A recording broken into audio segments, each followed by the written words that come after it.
Before we begin, I must have everyone's verbal consent to be recorded for educational purposes because I will be turning this in as a class assignment. Will I have your permission? I agree to be videotaped. I agree. I agree. Good afternoon, everyone. Good afternoon. I would first like to start by saying, Jasmine, I really appreciate you being on time this week. You know, we run very structured and strict guidelines, so being on time is very, very important. Bless you. It's very, very important, so I appreciate you being on time today. No problem, Mrs. Miller. I try my best to be on time every week. Unfortunately, things do happen, and it puts me a little bit behind, but I do apologize to my partners in the session, so that will be on time and not disrupt the session for you all. Before we continue, can I please make sure everyone's phone is silent? Everyone, please check your phones to make sure they're silent. We are on a very strict time limit, and I don't want any interruptions. I'm sorry about that. No problem. You can continue, Kyra. I just want to say I'm happy for Jasmine for being on time because when she's not on time, you know, you're interrupting the session that is starting because the time is very strict. Like you have this minute time in the beginning. So I appreciate it, and I apologize, you know, for interrupting. No problem, Kyra. Does everyone accept Jasmine's apology? All right. We are now going into week 3. And last week, Kiana discussed some of the issues that are triggering her, such as her brother, living with her brother, and him being an alcoholic, and her being, 2 months into her sobriety. So we do have people that are new to this session. Would you like to explain a little bit more about your situation, Kiana? Yeah, me and my brother been living together for a couple of years now, and his alcohol intake level is like through the roof to the point that it's affecting my life. And I'm trying to get my life back on track, but when he comes in, he's loud, he's passed out. It's just a mood killer. And then it makes me want to drink. And I'm just to the point that I'm just stressed out because I'm trying to stay clean myself. Mm-hmm. And he just brings the temptation home with him. Anyone else have anything they want to share? I do. I think you just need to kick him out because he's not, he's not good to be living in the house with you. If you're trying to, do better for yourself, I think he needs to get up out of this because that's not right. You have to live your life and do better for you. For Laquita to do better, you have to let him go. I agree. How do you feel, Jasmine? I would have to say that I don't agree with kicking him out, Kyra. The reason why I say I don't agree. Well, before you say that, I just can't kick him out, Right. Because we're at a point that we need his little bit of income plus my income to keep this roof over our heads. Okay. So it's kind of like I need him there. Yeah, which is understandable. But you said that you guys drink and drink. You know how much money you spend when you drink and drink? Bottles cost like $20. That $20 you can put towards your income, and then you won't need him. Yeah. I think that you're kind of misunderstanding where she's coming from. She has been sober for 2 months now, right? 60 days. Her brother is not sober. But when he comes around, she wants to drink. And she wants to break her sobriety. So she's not wasting his money, however, he is. She can't force him to stop drinking then. All she can do is help him. So maybe bringing him to one of these meetings would be good. A good way to start.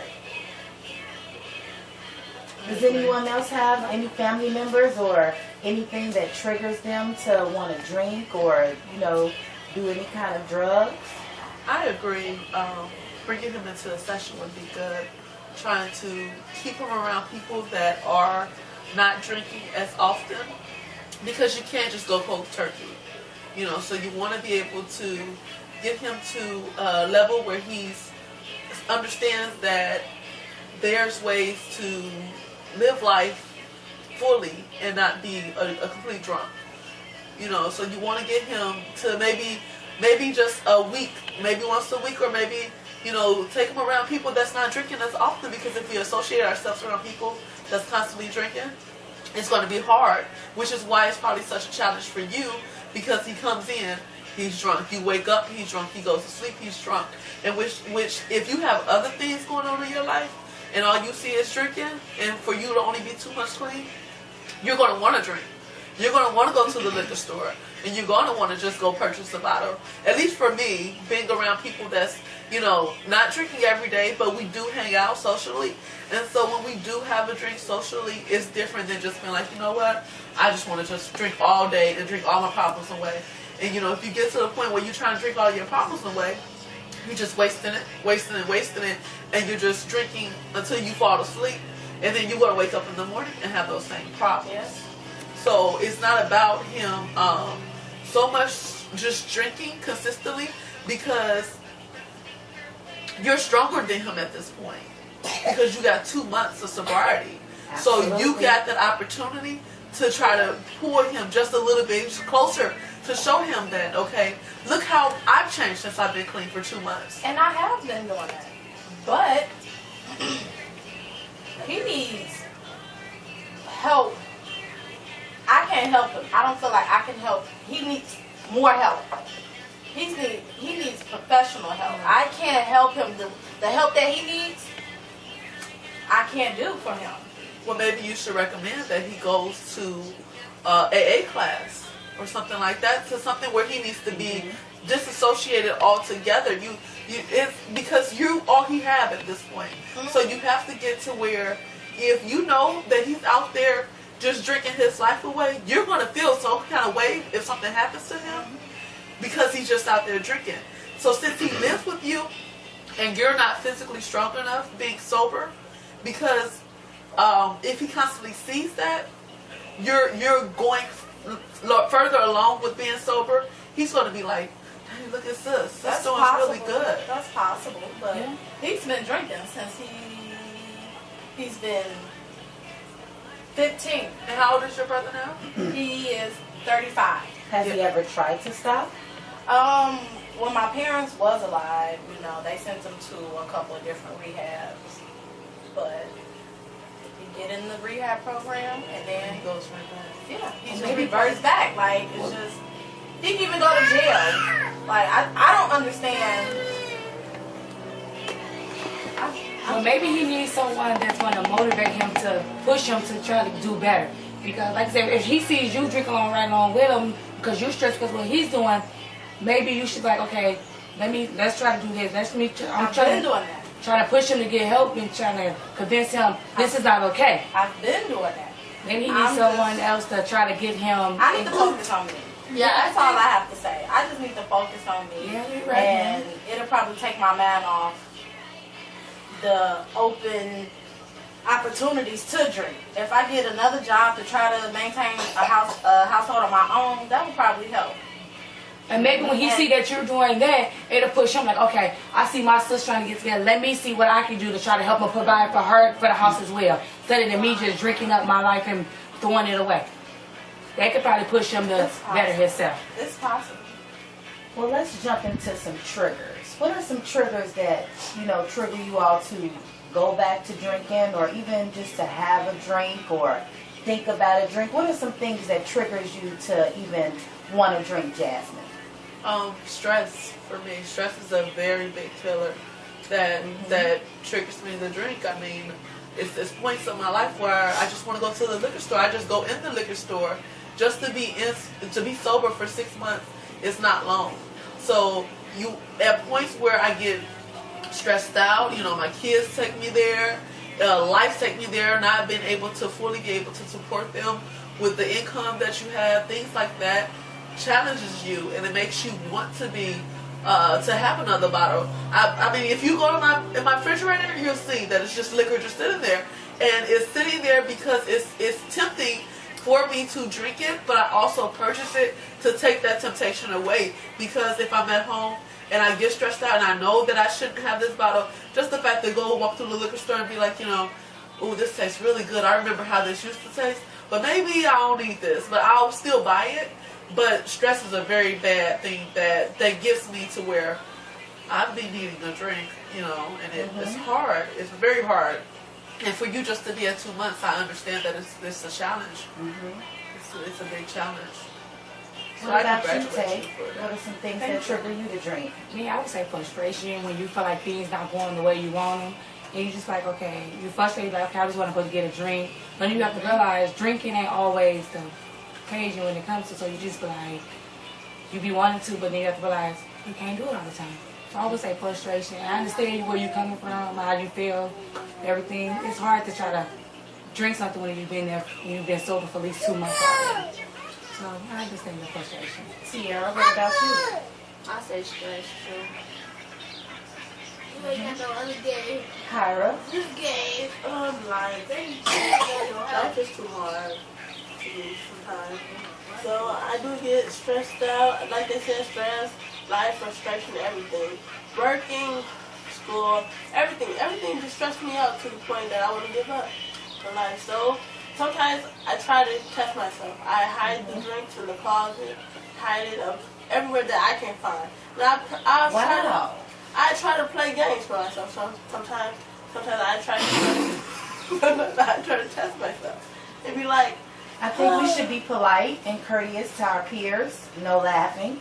thank you. And then Everyone will have their chance to speak, so it's not funny. This is how she's dealing with, her sobriety. This is how she's trying to not drink. So go ahead and finish, Kyra. thank you, Ms. Miller, because that's just rude of her to interrupt me like that. She's laughing at my problems, and she sees that I have a problem over here, and I hide it. I try to hide the drinks behind the book counter sometimes too, but sometimes my mind just say, you need a drink every time. When I get stressed out at work, drink. To just clear everything up. When I go back into work, sometimes I even take a drink on my lunch break. Oh my And goodness. it gets to the point I have to take a drink. I have to take a drink every 15 minutes. Sometimes. Mr. Peter, can you please stop laughing at my problem? You know what, Kyra, with you sharing that, I think I'm going to have to see more of you. Because drinking on your lunch break and wanted to have a drink every 15 minutes, I mean, you're only 21 years old. Are you You're just sober? beginning life. Yes, I'm sober. I'm always sober. I'm sober sometimes. I'm sober sometimes. But today I know I have to be sober because I have to come here. But wait. Once I leave here, Miss Miller, I may have to take another drink. But you just excuse me. Wait a minute. We're not judging our peers. Okay? There are some people in this group who are sober, and there are some people in this group who are not sober. But we will give each other the same respect. Okay? Our goal is for everyone to be sober. So we hope that you will accomplish that, and we're here to support you and encourage you and let you know that you don't have to drink every 15 minutes. You're actually too young, and you shouldn't be under that much stress. I'm here, after hours if you want to talk to me. Me and you can have one-on-one sessions Maybe to that deal would with be great. this. Just one-on-one. Because when you have other peers in here, that really doesn't know your story. This and is her they're first not- session. Yeah. This is her first time, coming and sitting in on a session. So we're proud of you for taking the first step. The first step is admitting that you have a problem. Yes. Yeah. So you did admit that you have a problem. Yeah. So today you took the first step to come into a meeting, which we appreciate. And we're happy that you're here. Okay. Thank you. Is there Miss something that you wanted to share, Kiana? I would have to say stress. Stress of not being able to achieve the goals that I set for myself makes me want to drink. Not being able to pay my rent by myself makes me want to drink. Him coming in the house loud and belligerent makes me want to drink. It's a hard process, but I'm working through it with the help of everybody here. These sessions are very beneficial. So I do want to say thanks for everybody sharing their story, because you don't have to. You know what I noticed? A couple of you weren't here last week, and Kiana expressed some things to us. And you didn't mention it this week. So I'm actually starting to think your brother is not the problem. I noticed that you didn't mention your job or not having a job or that bothering you one time. So let's get into that. Do you think that you not having a job and not having an income is one of the things that's triggering you to drink?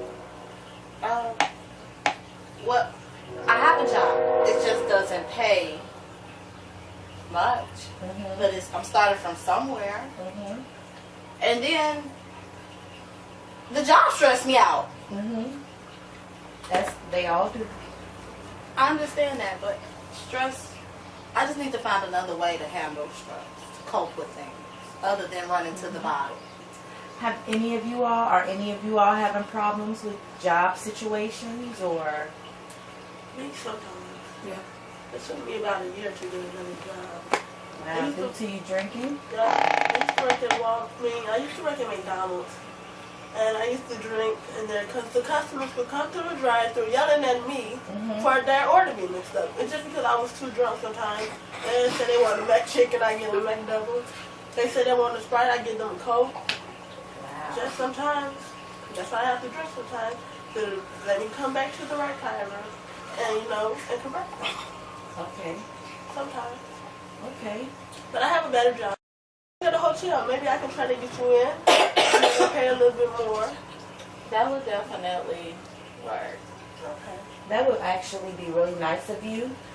So next week I think we're going to talk about triggers. I would like for all of you all to maybe go home and, just write down some of the things that triggers you. Sometimes it can be our kids. It can be our job. It can be stress. It can be our husbands or our significant other. It can be our parents. It can be with how much, weight you're carrying on your shoulders. It can be so many things that, we never ever think about until we sit down and we write about it. So I think that would be, a good thing for us to bring into next week. And I really appreciate all of you all coming. This week we did talk about some of the triggers that are triggering you all. We also were able to, kind of understand where Kiana is coming from, as well as, get an understanding of why Kyra is drinking so much at such a young age, because she has so much on her plate. Jasmine is dealing with a lot as well, and she's 6 months sober, which is really, really good. I hope to get to know each and every one of you all moving forward. We will have a session next week, same day, same time. I'm available for you all if you want to have one-on-one sessions, and I appreciate you all for coming. I appreciate you, Kyra, for this being your first time coming in, as well as Tiara. I hope to see more of you all, and as well as Tay. Tay came with Jasmine. Thank you for bringing her, Jasmine. Anything you all would like to share in closing? No, this was a very you doing better. Thank you. What about you, Tiara? This was a nice class today. I think I'm gonna come back with Kyra next week. That would be great. I will say when I go to church Sunday, I will pray for you guys, and I hope that your brother get well. Stop drinking. Now, do you drink? Not no more. Not no more. Okay. When did you start drinking? A month ago. Good job. Well, congratulations, Congratulations, Tiara. Tiara. 30 days. You have to start somewhere. Well, I think this class really helped me out, I want to try to stop drinking every day. I guess I'll start a day by day by day.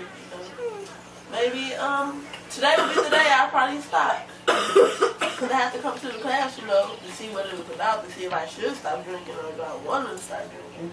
But yeah, today going to be the day I stop drinking.